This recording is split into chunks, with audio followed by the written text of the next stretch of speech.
que tu lis des articles ou même des romans, mais que, au moment de parler, tout bloque. Eh bien, respire. Tu n'es pas seul. C'est exactement ce qu'on va explorer aujourd'hui. Parce que oui, beaucoup de gens croient que pour parler couramment, il faut encore plus de grammaire, encore plus de vocabulaire, alors qu'en réalité, ce sont souvent des petites erreurs invisibles, des réflexes que tu ne remarques même pas, qui t'empêchent d'avancer. Et on le voit tout le temps. Des apprenants brillants à l'écrit, capables de comprendre des conversations rapides, qui ont bossé dur, mais qui restent bloqués quand il s'agit de s'exprimer à l'oral. Pourquoi? Parce qu'il y a une différence énorme entre connaître la langue et la vivre vraiment, la parler naturellement, avec aisance et confiance. Et tu sais quoi? Ces blocages-là, ce ne sont pas des fatalités. On peut les corriger. Pas avec de la théorie en plus, mais avec les bons réflexes et des techniques simples qui font toute la différence. Alors aujourd'hui, on va faire le tri ensemble. On va te parler des 5 erreurs les plus fréquentes qui freinent ta fluidité, même si ton niveau est déjà solide. Et surtout, et c'est là que c'est cool, on va t'expliquer comment les corriger tout de suite, de manière concrète et naturelle. Tu vas sortir de cet épisode avec des outils que tu peux utiliser dès maintenant dans tes conversations. Donc, si t'en as marre de te sentir bloqué quand tu veux t'exprimer, si tu veux que ton français sonne plus naturel, plus vivant, plus français, reste avec nous. Prépare un petit carnet, ton téléphone, ou même ton appli de notes, parce que ce qu'on va partager aujourd'hui, ça peut vraiment débloquer ton oral. Allez, prends un café, détends-toi, installe-toi confortablement. Et c'est parti pour cet épisode 100% pratique, motivant et plein d'astuces concrètes pour parler français avec fluidité. Erreur 1. Traduire dans ta tête. Bon, on attaque avec l'erreur la plus courante. Et crois-moi, si tu fais ça, tu n'es vraiment pas seul. C'est le fameux réflexe de traduire dans ta tête. Tu penses dans ta langue maternelle, tu construis ta phrase mentalement, et ensuite tu la traduis mot à mot en français. Le problème? Ça donne des phrases qui sonnent pas du tout naturelles, ou carrément incompréhensibles. Et tu le sens direct, tu perds en fluidité, tu bloques, tu doutes. Tu vois, dire un truc comme « je veux dire que je ne suis pas bon à ça », techniquement c'est compréhensible. Mais un Français va trouver ça étrange. Il dira plutôt « c'est pas trop mon truc » ou « je suis pas super à l'aise avec ça ». Tu vois la différence? C'est pas une question de vocabulaire, c'est une question de réflexe mental. Exactement. Et le piège, c'est que tu peux connaître tous les mots d'une phrase, mais si tu les assembles comme dans ta langue, t'as une phrase bizarre. Le français a ses propres structures, ses propres tournures, ses petites habitudes, et pour les adopter, faut arrêter de passer par la case traduction. La solution, c'est de penser directement en français, même si c'est ultra simple au début. Commence par des blocs de conversation qu'on utilise tout le temps. Je sais pas, on y va, t'inquiète, c'est clair. Tu vois ce que je veux dire? Ces petites phrases, tu les entends partout, et si tu les répètes régulièrement, elles deviennent des réflexes. Et plus tu penses en français, moins tu bloques. C'est mathématique. Erreur 2. Attendre de parler parfaitement. Deuxième erreur. Et celle-là, elle est sournoise. C'est l'envie de vouloir parler parfaitement dès le départ. Tu veux faire 0 faute, avoir la bonne conjugaison, placer le mot parfait au bon moment. Résultat, t'oses pas parler. T'attends d'être prêt. Et pendant ce temps-là, tu restes silencieux. Mais la vérité, c'est que personne ne parle parfaitement, même les natifs. Moi, je fais des fautes tous les jours. Des accords bizarres, des mots qui m'échappent, des phrases que je reformule en plein milieu. C'est la vie. Le but, c'est pas d'être parfait, c'est d'être compris. Et surtout, de participer à la conversation. Mais oui! Et puis tu sais quoi? Les gens préfèrent quelqu'un qui parle avec des fautes mais qui ose, plutôt que quelqu'un de silencieux qui attend d'avoir le niveau 2C pour ouvrir la bouche. On est humain, pas des robots. Même nous, quand on parle une autre langue, on bafouille, on hésite, mais on avance. Donc ce qu'il faut changer, c'est ton état d'esprit. Parle en mode brouillon. Dis ce que tu peux, avec les mots que t'as. Et si tu bloques, tu reformules, tu souris, tu fais un geste. C'est comme ça que ton cerveau apprend. En situation réelle, pas dans la perfection imaginaire. Parler, c'est un muscle. Et pour le muscler, faut l'utiliser. Erreur 3. Utiliser du français trop scolaire. Alors celle-là, franchement, c'est l'une des erreurs les plus visibles chez ceux qui ont appris le français à l'école ou avec des manuels. Tu les entends dire des phrases comme « je ne sais pas » ou « puis-je m'asseoir ici, s'il vous plaît ?» Et tu te dis tout de suite « ok, il a appris ça dans une salle de classe. C'est pas une critique, hein? C'est normal. » Mais dans la vraie vie, personne ne parle comme ça, sauf peut-être dans un discours officiel ou une conférence de presse. Le français du quotidien est beaucoup plus relâché. On contracte tout. On coupe. On va droit au but. Par exemple, je ne sais pas. On va dire je sais pas. Ou carrément je pas à l'oral. Et puis-je entrer? Sérieusement, tu vas passer pour un majordome de série historique.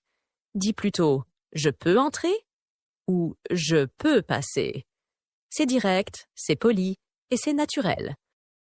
Exactement. C'est là où on voit la différence entre parler correctement et parler naturellement. Les manuels te donnent une base, c'est clair, mais si tu t'arrêtes là, tu vas toujours sonner un peu figé, un peu formel. Et du coup, même si tu connais les bons mots, les natifs vont te répondre un peu bizarrement, ou même te parler plus lentement, comme s'ils avaient peur que tu comprennes pas. Alors qu'en fait, t'as juste besoin de t'imprégner du français vivant. Tu veux un conseil concret? Prends un épisode d'une série française. Pas un documentaire, hein? Un truc genre 10% ou Lupin. Et écoute comment les gens parlent. T'écoutes une phrase, tu la répètes. Tu captes le rythme, les mots qu'ils zappent, les petits « attends » ou « tu vois ». Et là, ton français commence à respirer, à sonner vrai. C'est là que tu passes un cap. Oui. Et surtout, n'aie pas peur d'imiter. Tu regardes un vlog, un sketch, une interview. Tu mets pause et tu répètes exactement comme la personne. Même les hésitations, les contractions, les petits mots inutiles genre « bah » ou « hein », tout ça, ça fait partie de la langue. C'est comme ça que les natifs parlent vraiment. Et plus tu fais ça, plus tu vas te libérer du français scolaire et commencer à parler comme quelqu'un qui vit la langue, pas juste quelqu'un qui la récite. Erreur 4. Parler trop lentement ou sans rythme. Alors là, on entre dans un domaine super important que les apprenants sous-estiment souvent. Le rythme et l'intonation. Tu peux avoir une grammaire parfaite, du vocabulaire solide, une bonne prononciation mot à mot. Mais si tu parles sans rythme, sans fluidité, c'est tout de suite flagrant que t'es pas natif. Tu vois ce que je veux dire? C'est comme si tu lisais un texte, mot après mot, sans aucune mélodie. Et le français, justement, c'est une langue musicale.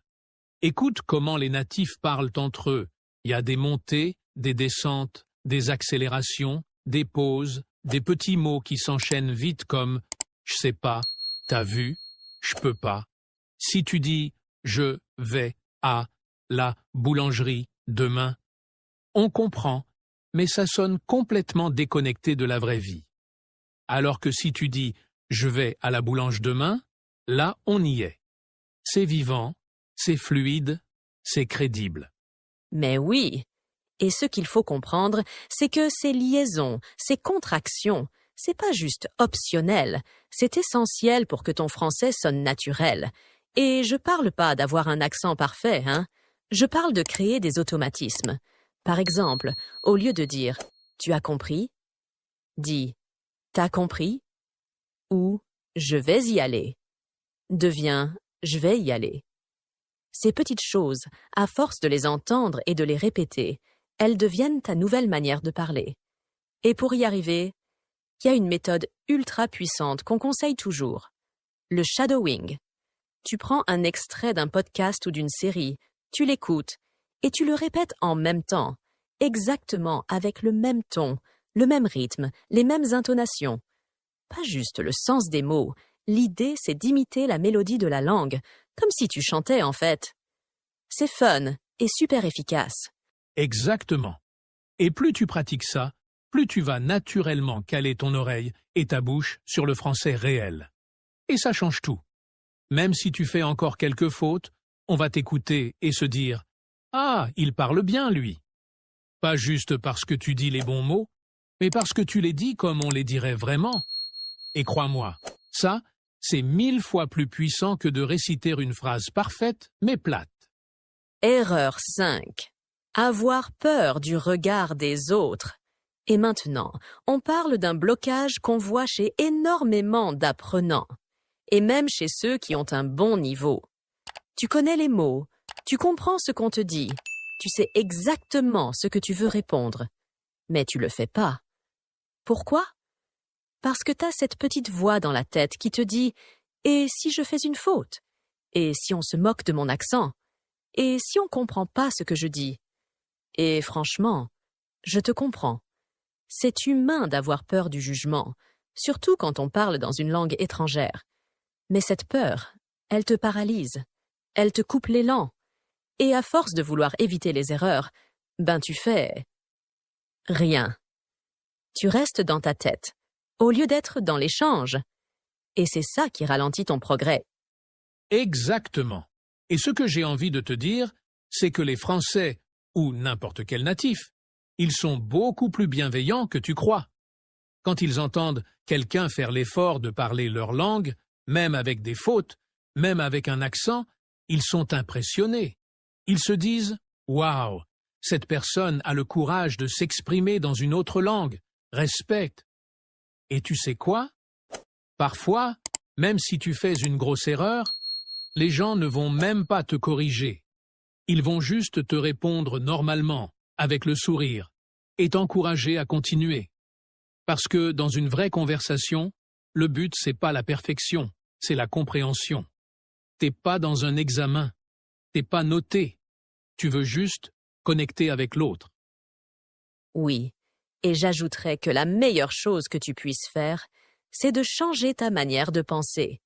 Au lieu de te dire « j'ai peur de faire une erreur », dis-toi « je suis en train d'apprendre et chaque erreur me fait progresser ».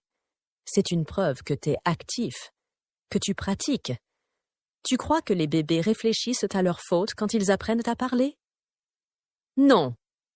Ils répètent, ils se trompent, ils recommencent. Et au bout d'un moment, ça devient naturel. Et tu sais quoi? Les erreurs, c'est ce qui rend ton apprentissage vivant. C'est là que tu rigoles, que tu mémorises, que tu te surpasses. Donc, arrête d'attendre le moment parfait, ou la phrase parfaite. Parle. Même si c'est un peu brouillon, même si tu bugs. C'est dans l'action que tu vas débloquer ta confiance. Et c'est ça qui va te faire passer au niveau supérieur. Alors, on fait un petit récap rapide des 5 erreurs qui t'empêchent de peut-être, sans que tu t'en rendes compte, de parler français avec fluidité. Numéro 1. Tu traduis dans ta tête au lieu de penser directement en français. Numéro 2. Tu attends de parler parfaitement. Et du coup, tu ne parles pas. Numéro 3. Tu utilises un français trop scolaire, trop manuel.